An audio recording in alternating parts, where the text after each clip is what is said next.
What's up, everybody? Rob here. So, I'm sure you're interested in a history of the Cossacks. If you're not interested in the history of the Cossacks, I'm not really sure what you were expecting by clicking on this video, but you should keep watching anyway because you might actually learn something. And I care not from whence the views come, only that they do, so might as well stay. Mutually beneficial for both of us. Any case, without any further ado, a very brief history of the Cossacks. Now, who exactly are the Cossacks and where did they come from? Well, it really depends on who you talk to. They're either a collection of Tartar groups that lived in the Pontic Caspian steppe from northern Bulgaria to Kazakhstan, that steppe land in that area, or they were groups of serfs and other members of the downtrodden portions of Eastern European society who escaped their conditions for the freedom of the steppe lands. Perhaps it's a bit of both. I personally believe it is a bit of both, but that's just me. I am no expert on the subject. Either way, these were individuals who lived, or at least tried to live, outside of the control of centralized authority. They would ultimately accept members from virtually any ethnic group, including Tartars, Germans, Turks, and others, but were mostly Slavic in ethnicity. The only requirement is that the individual acknowledged the divinity of Jesus Christ, so Muslims and animists would have to convert. For the most part, these would be Eastern Orthodox. So really, Cossack is not so much an ethnic group, so much as it is a culture. In any case, the word Cossack comes from the Turkish word Cusack, Q-A-S-A-Q, meaning free person or adventurer.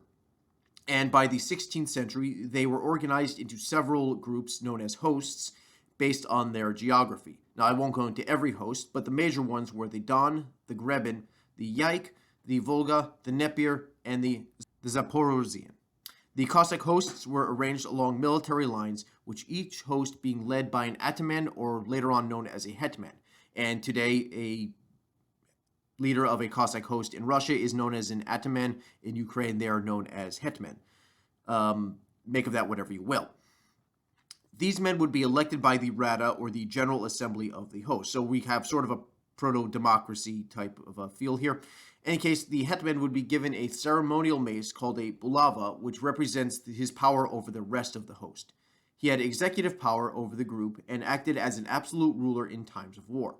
They would be arranged along military lines, and social divisions within the host would be in terms like regiment or battalion.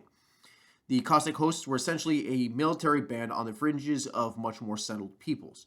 Young children would be taught horseback riding at a young age, as well as swordsmanship, as well as shooting, mostly from bows and matchlock and flintlock muskets and pistols of the era earlier on. But as time progressed, these would be upgraded with more modern firearms. Their horsemanship was absolutely legendary, much like that of other steppe peoples, such as the Mongols, the Avars, the Scythians, Sarmatians, the Huns, and many others. I'm sure you're familiar with the steppe tribes. They all have a very similar feel to them, and the Cossacks definitely tapped into that.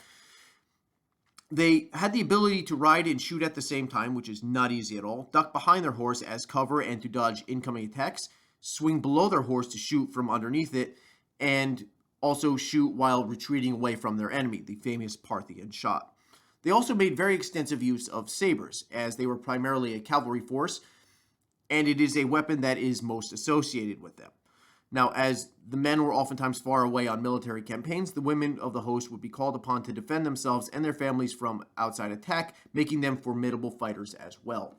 In addition to their horsemanship, Cossacks oftentimes became very skilled sailors, using the Black Sea and the Caspian Sea as more of an extended steppe land, using their boats instead of horses, and becoming very skilled sailors. Basically, think of them like Viking raids. They would use this area for transportation, but also to launch raids against the much more settled peoples of that region, as well as to, keep control of pirates and others who actually also plied these waters. So, yes, basically think of what they were doing on horseback, but they also could apply to the ocean as well.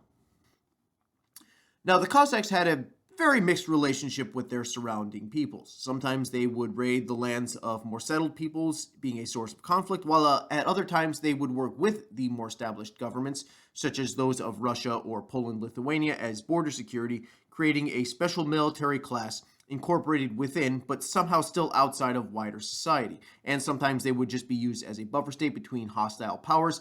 Other times they would be actually incorporated into the society. For example, the Zaporozhian host, and I'm sure I'm mispronouncing that, I apologize, was used by the Poland-Lithuanian Commonwealth to protect that nation, at least until they broke away from the Commonwealth's control and formed an independent state called the Cossack Hetmanate under Bohdan Khmelnytsky. They were such a threat to Poland, Lithuania, and the burgeoning power of the Tsardom of Muscovy that the two powers actually forged an alliance to deal with this new emerging threat. I want you to think about that for a second. Russia and Poland actually worked together. That tells you something. Now, the host would forge, eventually, this particular host would forge an alliance with the Tsardom of Muscovy, and that would later on evolve into the modern Russian state. Now, Cossacks would occasionally rebel against their settled overlords, joining in peasant revolts or rebelling against the centralized authority. Their culture placed an extreme emphasis on independence, so when their centralized, more settled overlords tried to crack down on their independence, more often than not, fighting would break out. Two examples of this include Stenka Rezin's rebellion in the 17th century and Yemelin Pugachev's rebellion in the reign of Catherine the Great. So Cossack hosts, in a way, you can kind of think of them sort of like attack dogs of the czars or the kings of the region, ready to take on outside threats, but also ready to turn on their owner if so provoked. So they will just as easily, if not treated properly, turn their attention back towards the people that they should be at least allied with. Now, as power became more and more centralized over the centuries and the firm control of centralized authority became more secure, the Cossacks were incorporated into the Russian state, being a separate social estate, granted a degree of autonomy in exchange for their service. There was the normal classic model of the three estates. You have the clergy, the nobility, and the peasantry. And they kind of formed their own estate. And then there were the Cossacks. They were just sort of there on the periphery of society. They were utilized as a military and police force by the czars, also with their skills at horsemanship, hunting, trapping, fishing, and other outdoor survival skills. They would be the vanguard of Russian expansion into Siberia. Now, the Cossacks played an important role in policing Russia during the 19th and early 20th centuries, especially in the failed revolution of 1905. They were basically the national police force for the czars, and they did play an important role in military service, but mostly their job was to, again, keep things in order under the czar's behest. Again, they were sort of the attack dog of the czars. Now, during the Bolshevik takeover of 1917, most of the Cossacks actually joined the Whites, which was the pro-czarist faction, although many, especially the poorer ones, supported the communist cause. Now, after the communists secured power, the Cossacks, as a separate Russian estate, well, now it's Soviet, their particular place in society was abolished, which actually caused a mass exodus, where many of the fighting age men fought against communists, supporting the enemies of the Soviet Union, such as the war in Manchuria, as well as in many other places. Now, during World War II, some that were still in Russia, or at least in Eastern Europe, fought for the Red Army. They were protecting their homeland against invaders. But the majority actually joined the Germans, not because they believed in National Socialism or anything of that nature, but because they were opposed to the Soviets, very much an enemy of my enemy sort of situation. Now, the Germans were very hesitant to support any sort of ethnic minorities because, they're Nazis. That's kind of antithetical to the Nazi point of view.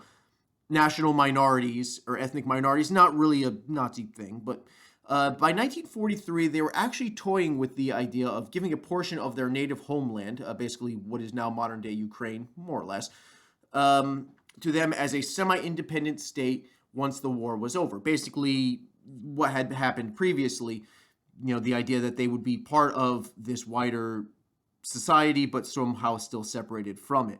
Obviously, this was 1943, and the war was not going well for the Wehrmacht at that point, and obviously nothing actually ever came of this. They just sort of toyed with the idea. They never really made promises or anything, but, whatever.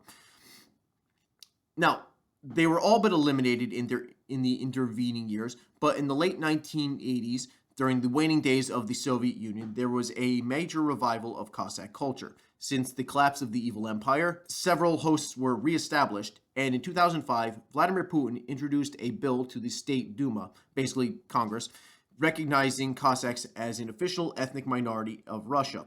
Since then, the Cossacks have participated in several military ventures of the Russian state, including, but not limited to, Ossetia, Chechnya, and of course now the ongoing conflict with Ukraine, which has been going on for the past couple of years and completely coincidentally has absolutely nothing to do with this. I did not make this video because of what's going on there. I am also not touching that conflict with a 10-foot pole.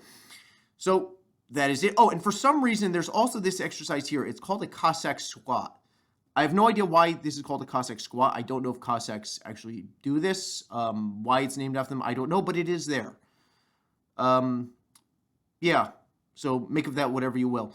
Any case, that is it for this video. Just a real quick one here. Any case, more videos will be coming out whenever I get around to it. And that's it. Please hit the like and subscribe button. More will be coming out whenever I get around to it. Have a good day. Or don't have a good day. Your adults have any kind of day you want. See you later.